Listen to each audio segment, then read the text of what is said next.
Ryan Reynolds here from Mint Mobile with a message for everyone paying big wireless way too much. Please, for the love of everything good in this world, stop.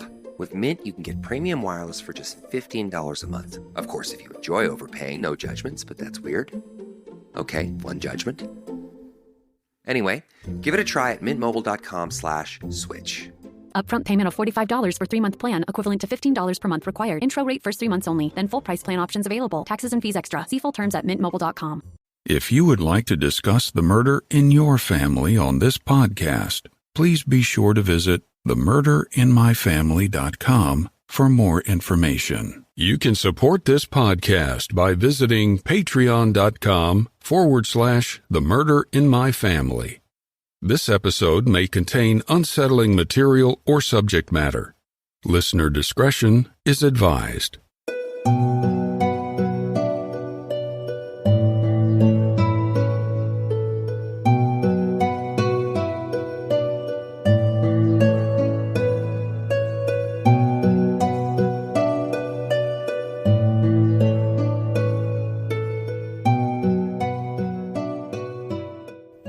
Thank you for joining me for this episode of The Murder in My Family.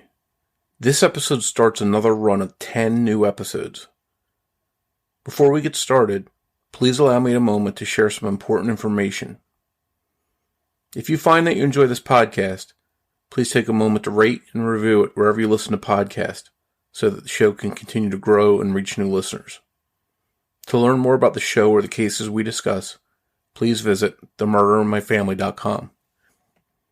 You can also find us on Twitter with the handle @MurderInMyFam or by searching for the Murder in My Family podcast on Facebook.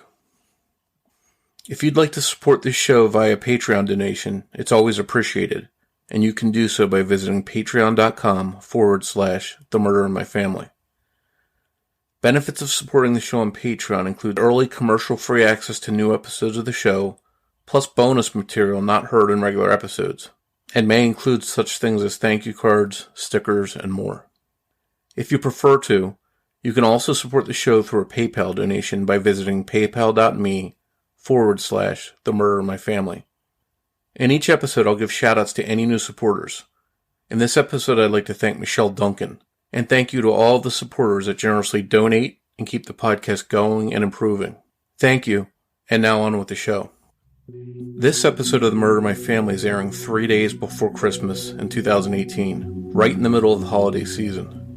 Maybe as you're listening to this, you're making last-minute plans about who you'll be spending Christmas with, or you're on your way to get a last-second gift for a special someone.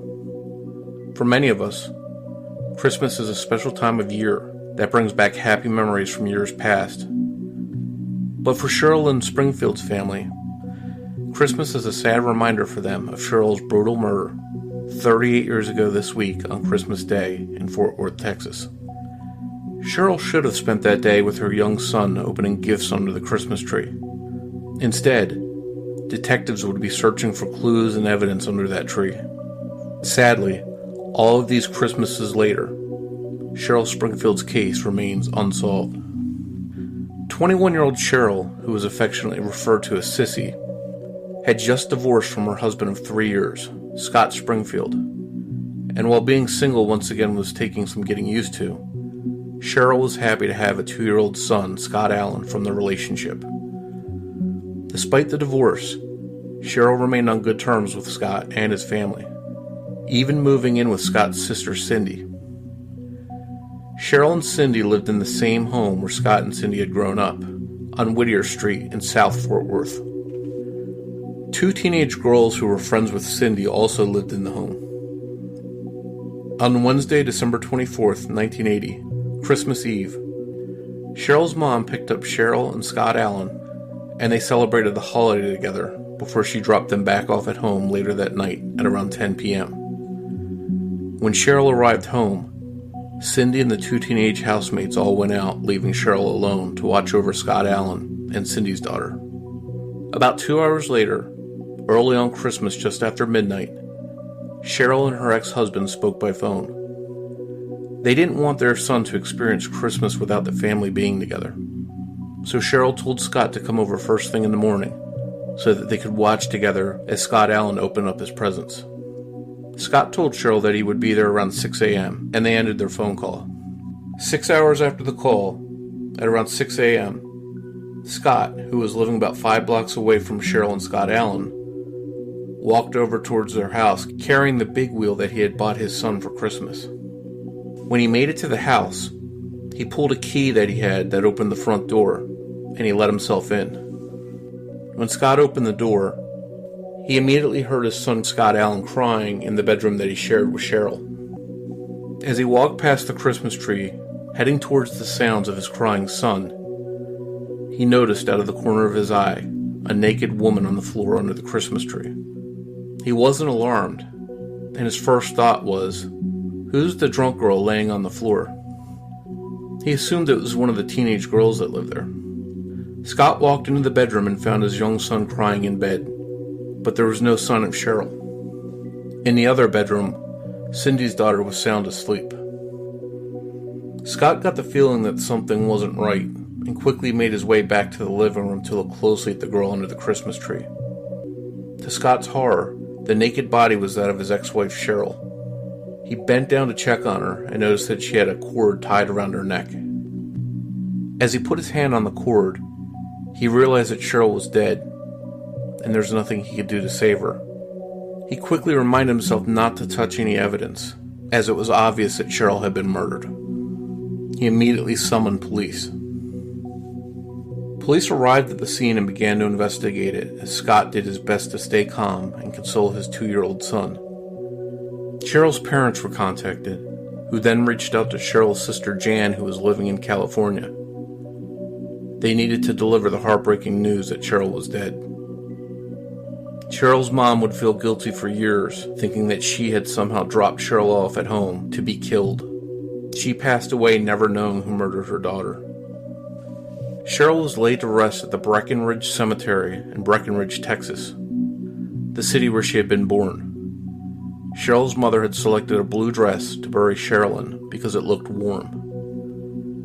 At the viewing, Jan stood over her sister's casket and made a promise to Cheryl that she would one day find out what happened to her and who did it. As the police investigation carried on, they couldn't find anyone who would want to kill the 21-year-old mother. Scott seemed like a logical suspect since he had recently divorced from Cheryl and because he was the one who found his ex-wife's body. But he and Cheryl had been on good terms, and they were even discussing getting back together, and he was quickly ruled out as a suspect. But it didn't take long for police to zero in on a much more likely suspect, a man named Barry Dean Kelly. Barry Dean Kelly had dated Cindy Springfield. 5 months before Cheryl's murder, Kelly had been released from prison where he had spent time for a string of burglaries. Once he got out, he wasted little time reaching out to Cindy. By all accounts, Cheryl didn't get along with Barry Kelly. They'd sometimes exchange unpleasantries over the phone if Cheryl happened to answer it when he called for Cindy. But as far as anyone knew, Cheryl and Kelly had never met in person. Cindy even doubted if her ex-boyfriend was capable of such a crime. But only a month after Cheryl's murder, Barry Kelly would be jailed for a crime spree that would leave little doubt of what he was capable of. Kelly broke into a home in a neighborhood about 10 miles from where Cheryl was killed. At knife point, he forced a young girl out of the house. As he made his way through the neighborhood on foot with his young victim, he was startled by someone yelling at him, and he took off running, letting the girl go. 2 days later, Barry Kelly was arrested and brought in for questioning. While being questioned by a detective, Kelly struck the officer in the head with an ashtray and escaped from the police station. He stole a motorcycle, and 2 days later, while fleeing from police, he crashed it and was apprehended. Barry Kelly was sent back to prison until he was paroled in 1986.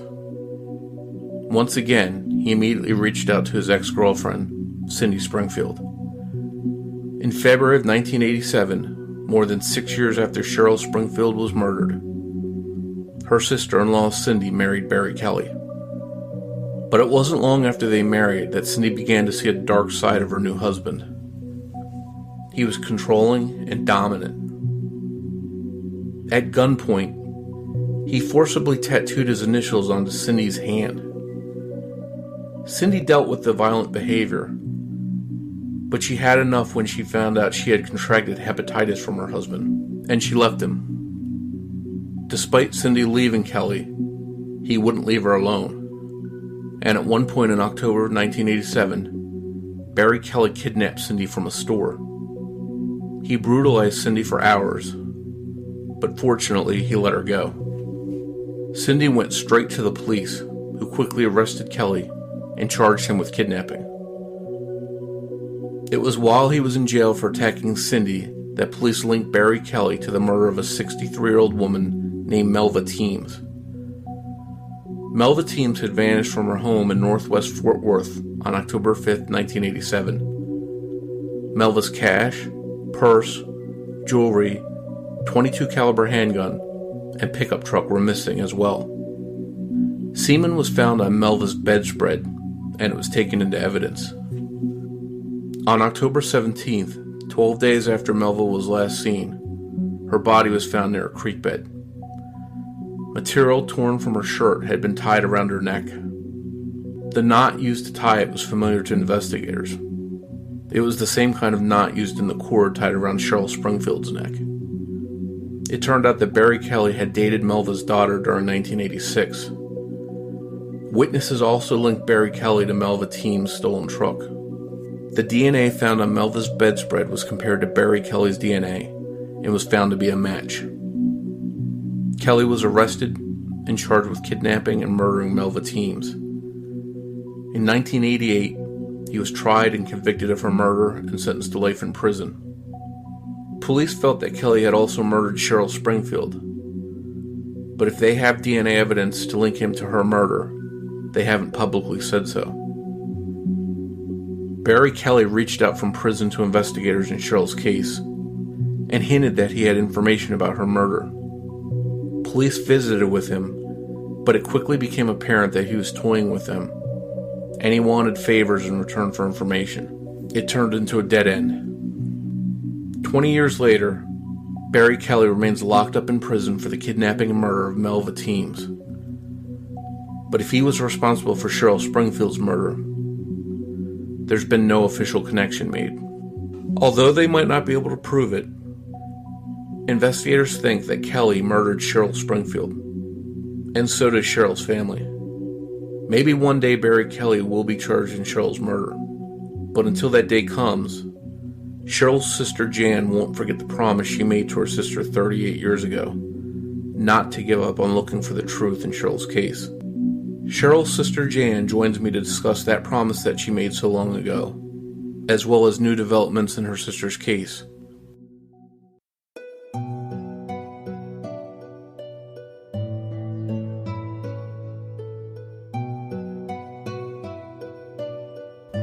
Jan, thanks so much for joining me to discuss your sister Cheryl's case with us.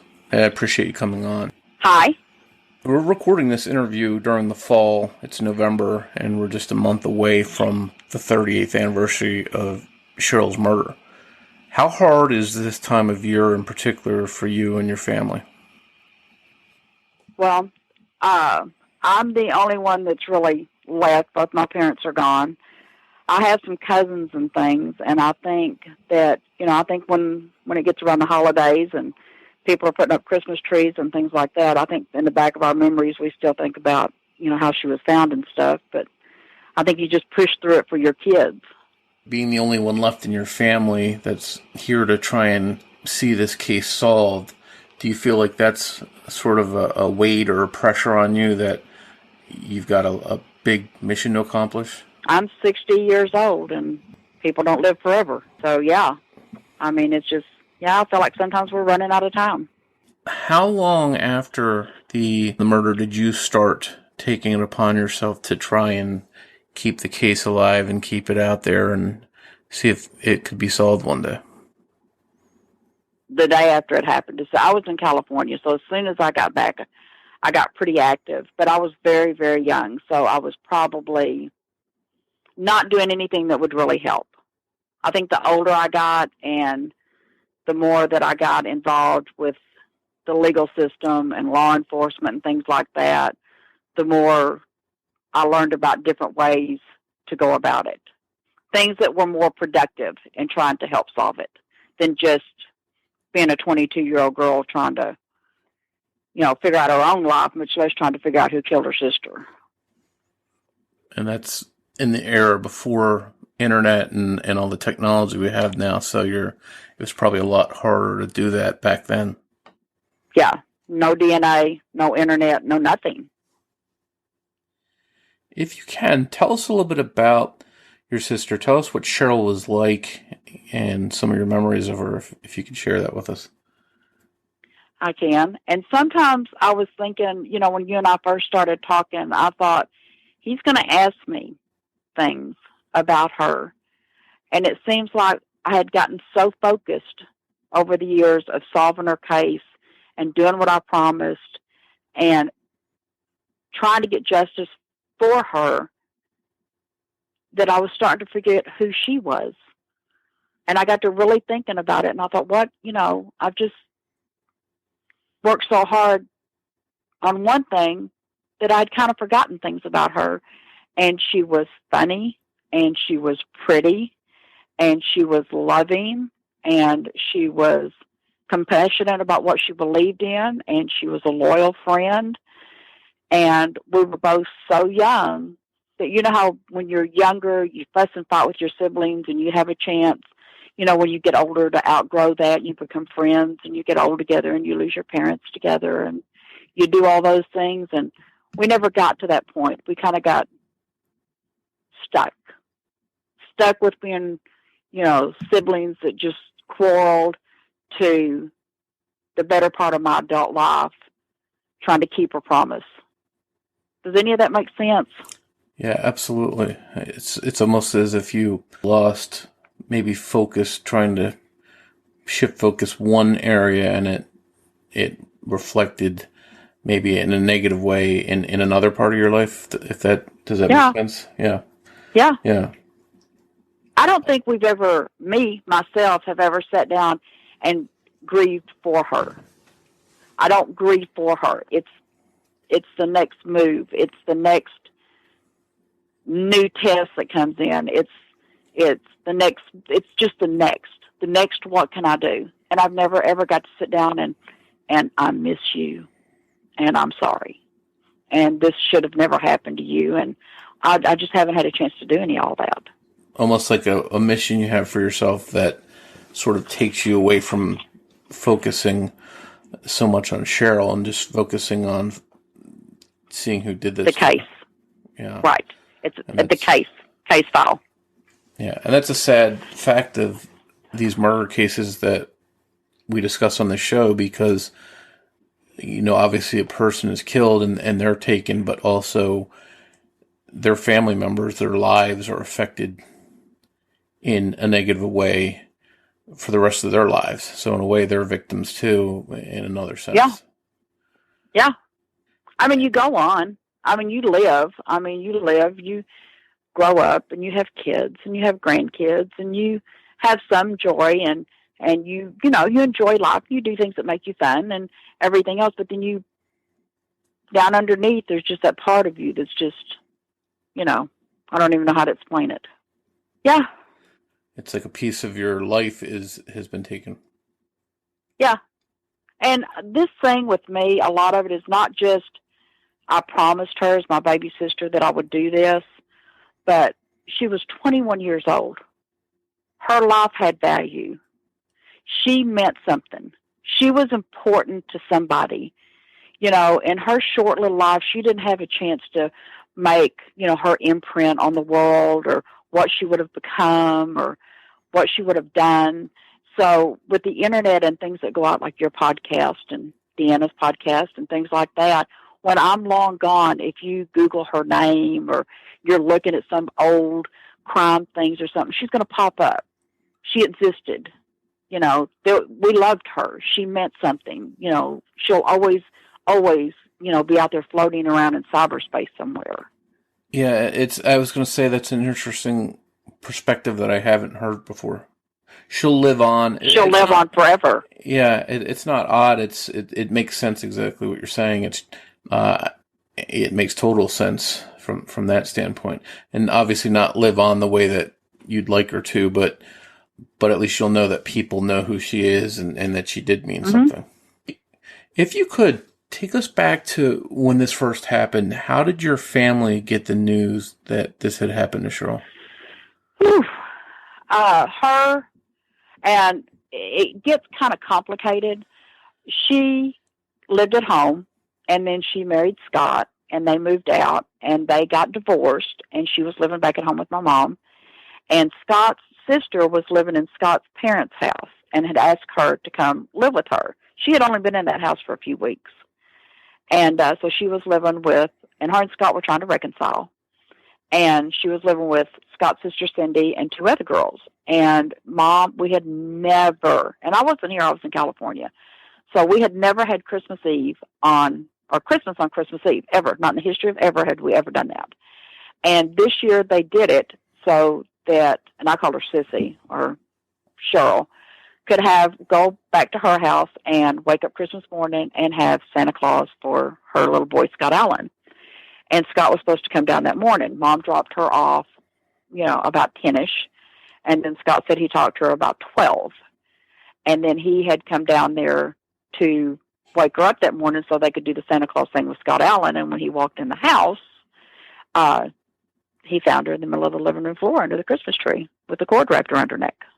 And so I don't know who he called first, because I wasn't here then. I know that he called my mother, and my mom and my dad went over there, and by then the police and the tapes were up, and they weren't letting anybody in. And, Scott called my mom, and then my mom, when she got back to the house, called me. And if I remember right, it seems like it was about 4 o'clock in the morning, California time.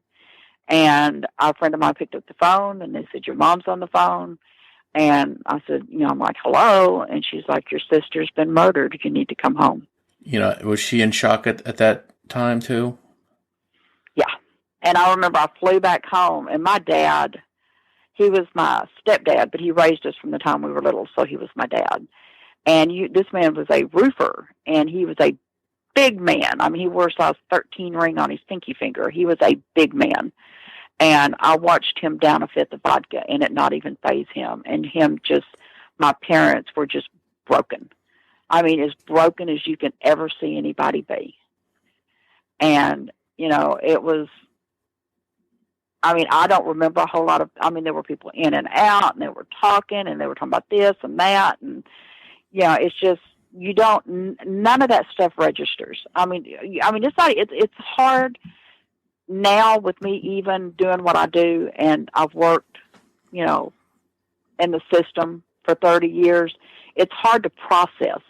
It's like you can't, how do you do that? How do you knock on somebody's door, and strangling somebody? That's up close and personal.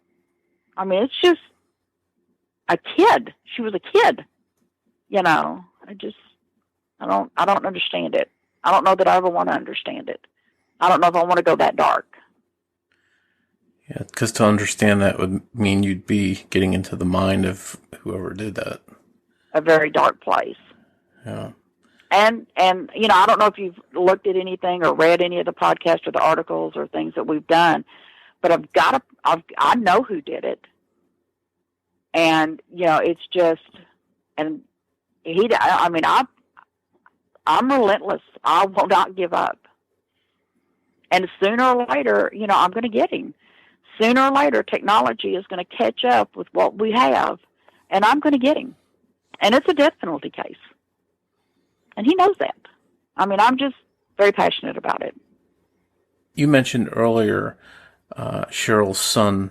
One of the frightening things and sad things that as I was reading through these notes about the case, was that he was apparently home with his mom when it happened and left alone there after that. And it's just sad to think about that. And her niece was there too, Cindy's daughter. And they both, I guess, slept through the whole murder. Well, Scott said that Scotty was crying when he came in. So we don't know what Scott Allen saw or what he didn't see. He was little, so, we're hoping that there's no memories there for him. But, I mean, it just, who knows what he saw. I mean, I know for a fact that, she didn't go down without a fight. And I don't have anything to base that on other than she was my little sister and I grew up with her. But I know that, if he was trying to take her down, she was not going to go down without a fight. So it probably got pretty loud. And it's a good thing that the children weren't harmed then, 2 children being there, and that they didn't hopefully witness anything. So let me ask you about the police process early on. I assume police looked at people that were close as they do in most investigations. I bet you I've been through 25 detectives, and we go through the same spiel. It's not my brother-in-law. It never has been my brother-in-law. He's not capable of anything like this. They have cleared him 100 times. So he is not a suspect. We're still friends. In fact, I'm friends with his wife. We actually, the funny thing is, she calls me her wife-in-law. I kind of came with the package when she married him. And I know they have to look at that, but they wasted so much time doing that things that they could have been focusing on, I think, because it was the 80s. You got to remember, back in 1980, we think differently now than we did back then. So there were things missed and time wasted, to me. And had they not, and I'm not down on the cops. I have some of my best friends are cops. I love them. They are understaffed, they are overworked, and they are underappreciated. But had we caught this guy, maybe the next person he killed wouldn't have died. You've come to the conclusion that the man you suspected doing this is a man named Barry Dean Kelly? Yeah, without a doubt. Tell us a little bit about him and why you became so convinced that he did this. Barry. Let me tell you about Mr. Kelly. He was just a petty thief back in the 80s, just a petty criminal. And after my sister was killed, and you can probably go on public record and pull his record, he got more violent. And he eventually wound up marrying Cindy afterwards. But the thing that really convinced me that it was him was there was a woman named Melva Teams that was the mother of a girl that he was dating that was found strangled the same way my sister was. And, there were other coincidences in the case that the police have asked me not to talk about. But, there's too many coincidences. He was dating her daughter. He was my sister's roommate. She was strangled with a ligature. My sister was strangled with a ligature. It's just, you don't have one person have that many things in common. It just doesn't happen. He's talked to the police a couple of times. And the last time that Mr. Roden went down there and talked to him, he was just trying to blow smoke at him. And he's like, well, I didn't know her, but come down here and I can blow the lid off her case and I can blow the lid off this one. And then when they get down there, he just runs game.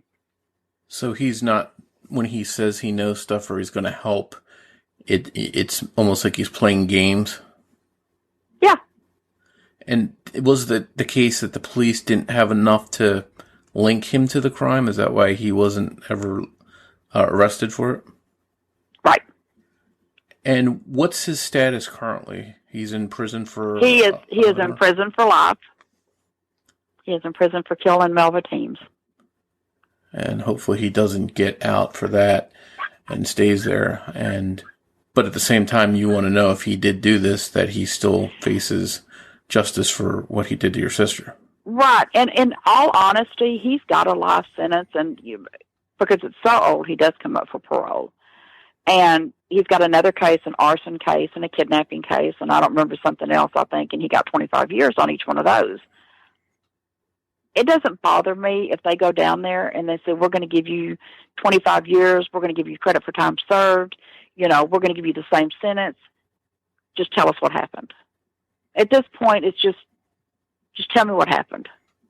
So you just want to know the truth at this point? Exactly. Let me ask you this, as far as what you can say or what you know based on your interactions with the police and what you've been able to learn. Is there any kind of physical evidence or DNA or anything solid like that that might one day solve this case? Maybe. Well, that's a positive. That's better than no, because every once in a while I'll talk to somebody and there's just nothing there. It's tough. And I think that's what's so frustrating for me is the fact that I know you did it. And you know I know you did it. And, you know, he's not stupid by any stretch. But then he won't admit to killing Melva. And they caught him in her stolen vehicle, and he sold her wedding rings. And he still denies that. So he just won't face up to the anything. truth. No. Every once in a while I doubt myself, and that drives me crazy. Do you leave open the possibility that it could be somebody else? I do. I mean, I'm not, like I said, I've been in the legal long enough to know that, you know, yeah, it could. The possibilities of it being that, nah, but it could. Well, do you remember, and I can't remember the guy's name, the little boy, you remember the guy who does America's Most Wanted?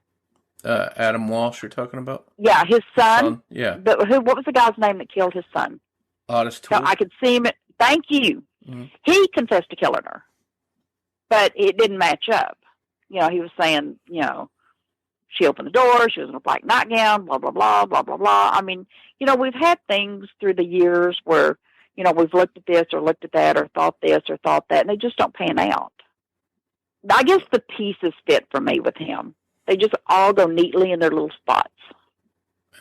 So he's linked to it by similar MO versus something that he did in a different crime, and then your gut's telling you that he's the most likely person. Yeah. I mean, what are the odds that you've got one guy that's done this twice that it wasn't him? I mean, you killed her, you strangled her with a ligature, she was strangled with a ligature, you know. What are the odds? Let me ask you this. What do you think his reason may have been for doing that? Or, let me rephrase it. What if it's him or somebody else, what do you think the reason why she was killed was? In my mind, which is, like I said, is probably, I have nothing to base this on. I think that he had called the house a couple of times, and my sister did have some sass. And they got in some verbal altercations on the phone before. And I think maybe, you know, Cindy was out that night. The other two girls were, I think, with family. And maybe the bars closed at 2 o'clock, and he come knock, knock, knock on the door. And, you know, they had some kind of verbal altercation, And, you know, he said something, she said something, and it just escalated. So it could have just gotten out of hand over some verbal altercation. Yeah. And I think he was probably drunk. And I know you made a promise to Cheryl. You said it was almost immediately after she died that you would one day find out the truth about what happened to her and who was responsible. I can tell you the exact second I said it is we were in the funeral home. And I put my hand over hers. And I told her. And I swore to her that I would find out who did it. The makeup on her was so thick where he had beat her. And it was like, I'll get him. I will get him. And I've said it before. If he's in a nursing home and I have to go jerk him out of a wheelchair, I will. I won't give up, ever. I'm all she has left. How do you find the strength to keep searching after almost 40 years to do this, to keep going on and keep digging and keep up the effort? I gave my word. She was my little sister. Her life had value. She had value. And you just want to scream it. It's like she existed. You know, she existed. She was a part of this vast universe for that little short amount of time. And when I'm gone and I'm not there to talk about her, who's going to be there? Who's going to know anything? I don't want her just to be nobody. And there's so many that are out there. I mean, if you look at, you know, Jane Doe here, these people had families. There's got to be somebody out there somewhere that'll continue to fight, whether it's me for her or, you know, there's a girl named Tawala that fights for her sister. You know, if we're not here doing this for them, who's going to do it? I'm passionate. I mean, it's just, this is who I am. I think you're like most guests that I have on there, all very strong advocates for their loved one's case, and it's fitting because who's going to step up for a murder victim more than somebody in their own family? Exactly. And it's hard. I mean, it's hard. I mean, you don't think about it consciously every day, but it's there. She is a part of me just as much as my kids and what I do with them. And I will watch shows, and I will research, and I will talk to people, and I will talk to other sisters, brothers, moms, dads of other murder victims. I mean, because you never know where you're going to hit that link. And I know a lot of the other people I talk to, they feel the same way. It's a horrible group to be in. It's a horrible, I don't even know how to explain it. It's just a place, it's a group of people you don't want to have to be involved with. They're wonderful people, and I've made some great friends. But it's a sad, sad place to be sometimes. I talked to somebody just today, as a matter of fact, and they told me something very similar. They mentioned that it was like a club that you don't want to be a member of. And no. It makes total sense when you look at it like that. And when you do talk to them, you think, wow. I mean, I lost my sister, but at least I got to see her and tell her goodbye. And some of them don't even have that. And then you've got some that will take something horrific and they'll use it as attention seekers. And, you know, that's a whole other club that you don't want to get involved in. I mean, there's just so many different reasons that people do it. But I think the majority of them are like I am. I loved you. You know, you meant something to somebody. And if I don't fight for you, nobody's going to. You know, I don't think it's that the cops don't want to. It's just if you look at how many cold cases are in any city or any state and how understaffed they are, and it's like they get put somewhere and they'll work on them as hard as they can. And I without a doubt, I've had some of the best detectives ever, but it's just there's no way. And I think that if more people would stand up and get more funds or whatever they need for these cold cases, I think we'd get more of them closed. They do the best they can with what they've got, but it's not a priority. Unless you're the victim or you're the family member of somebody that something's happened to that's awful, you don't really give it a whole lot of thought. I mean, you're not thinking about a 40-year-old case. You know, John Doe down the street, he's not thinking about a 40-year-old case. I mean, people that loved her, they think about her during Christmas because it happened Christmas Day. But, you know, people move on. Life goes on. Funds get stuck somewhere else. And there's 200,000 cold and unsolved cases in this country right now. Like you just mentioned, they're overworked, they're understaffed, there's not enough money to dig into some of these cases. But I think it's definitely encouraging to see that every day we're hearing about different cases being solved that are 20, 30, 40 years old. There was one I saw, in fact, it's on my Facebook page, I don't know if you saw it, 50-year-old case. It's amazing, and that's what gives me hope that Cheryl's case might one day be solved, and that gives me hope every time I talk to somebody like yourself that's in this position. You know, I hope that I'm going to get a Google alert that the case has been solved, because I know that would be something that you deserve to hear the answers. And then I don't know if anybody else has felt this way, but once you do this for so long and it becomes such a part of your life, it's like, okay, we solved it, we got him. Then what? What do you do then? That's something a couple of people have mentioned to me too, because that you're hoping for this answer for so long, and then you get it, and then now you've got to process it and try and make sense of it. And that opens up a whole new line of questions, I'm sure, for you. Yeah, you're just like, well, what do I do now? And, you know, my husband asked me one time, he goes, if you could ever talk to him, what would you tell him? I said, you know, God bless these families that can get up there and tell them how they feel. I'm not going to give myself to him like that. The only thing I would tell him is, I got you. But as in emotions or anything like that, you're not getting anything else from me. You know, you've taken enough from me. I'm not gonna give you any of my feels. Let me ask you, you've done a few different things. I know you have a Facebook group and a page for the case, and you also mentioned the podcast. What are some of the things that you've done to try and keep Cheryl's case out there so people know about it?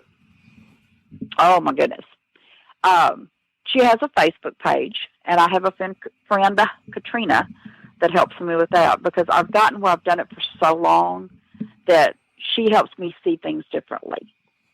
So I've kind of brought her in to help me, because sometimes you need somebody that's new, that has a different spin on it, you know, and you just need help. So we've done a Facebook page for her, and that's kind of in the works. We've done a YouTube video. I don't know if you saw that. We're pretty proud of that.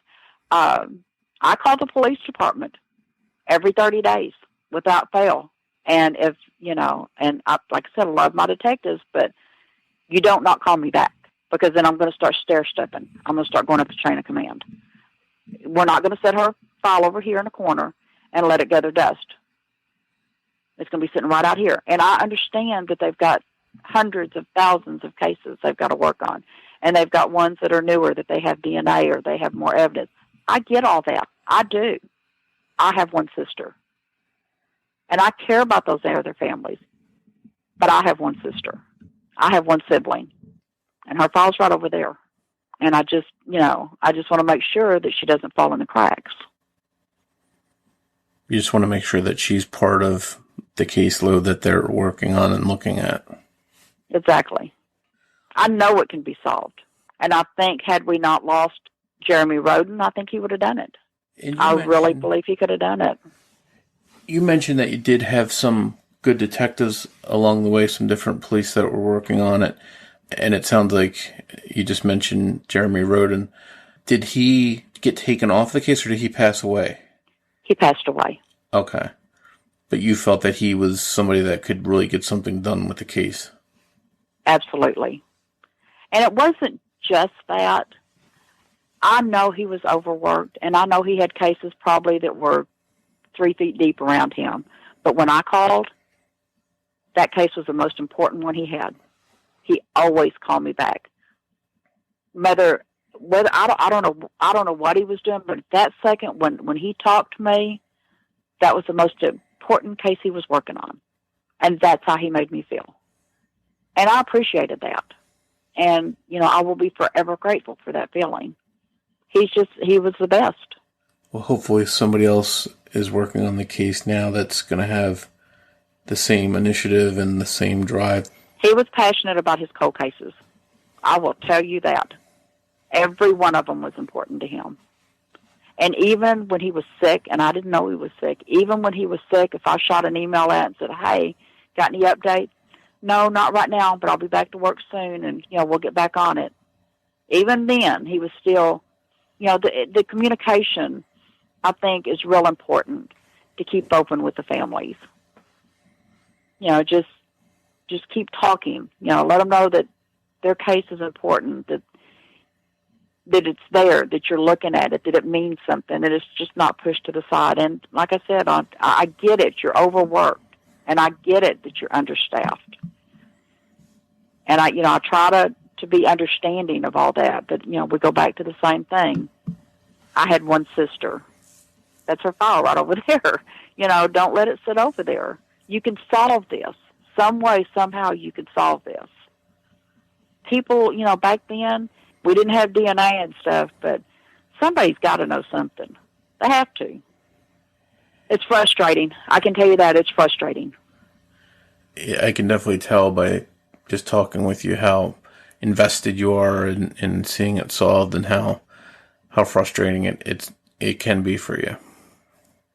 If somebody wants to learn more about her case, is the Facebook page the best place they can go and get information, do you think? Actually, I talked to one of the lieutenants at Fort Worth Police Department today, and I told him that you and I were going to talk.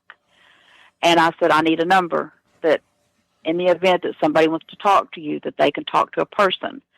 So instead of calling the Fort Worth Cold Case Unit, he said to actually contact directly the Fort Worth Police Department, the Homicide Division.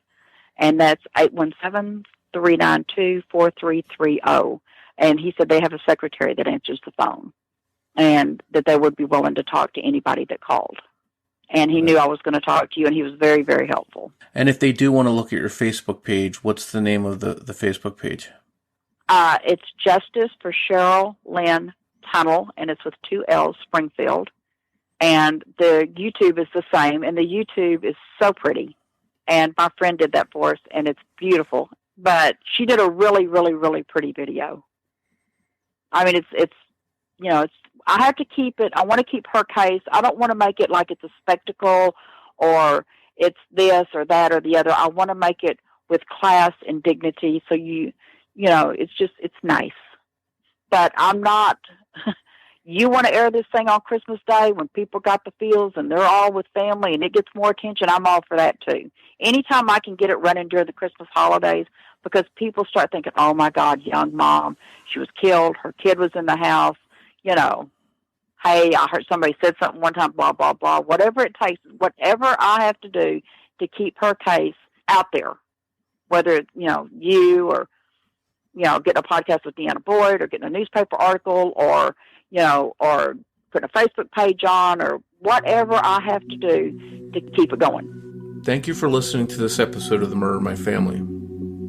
As we wrap up this episode, I'd like to play 2 previews for podcasts that are among my personal favorites, and they really raise the bar for true crime podcast.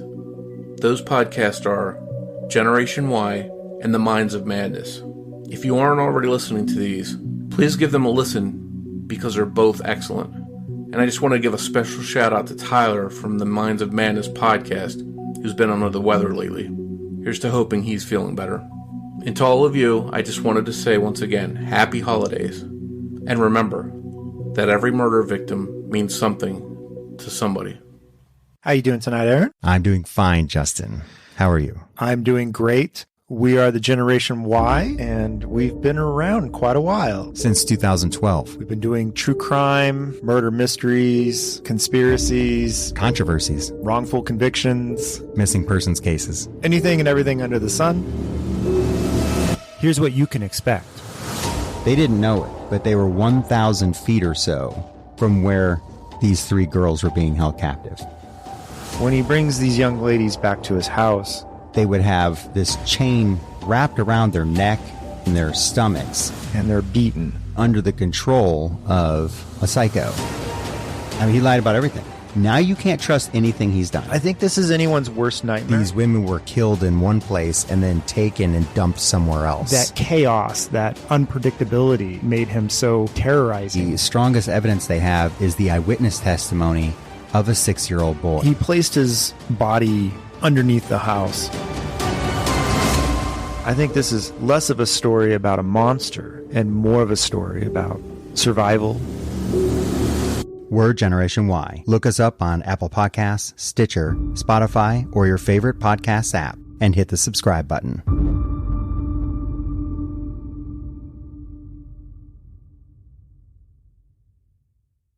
(911) What's your emergency?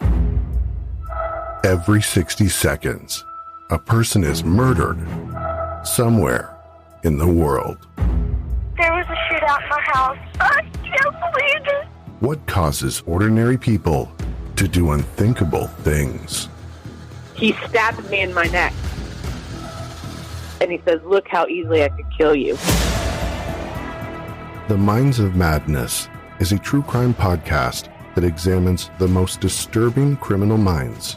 We shed a light on the devastating impact these violent crimes have on the victims and their families. When you get calls in the night, you know they're not good or they're wrong numbers. You'll hear about the incredible strength of the survivors and what they did to fight back. I was studying his face because I was thinking, if I get out of this, I'm going to get you someday. Subscribe to the Minds of Madness podcast today on Apple Podcasts, Stitcher, Spotify, and Google Play.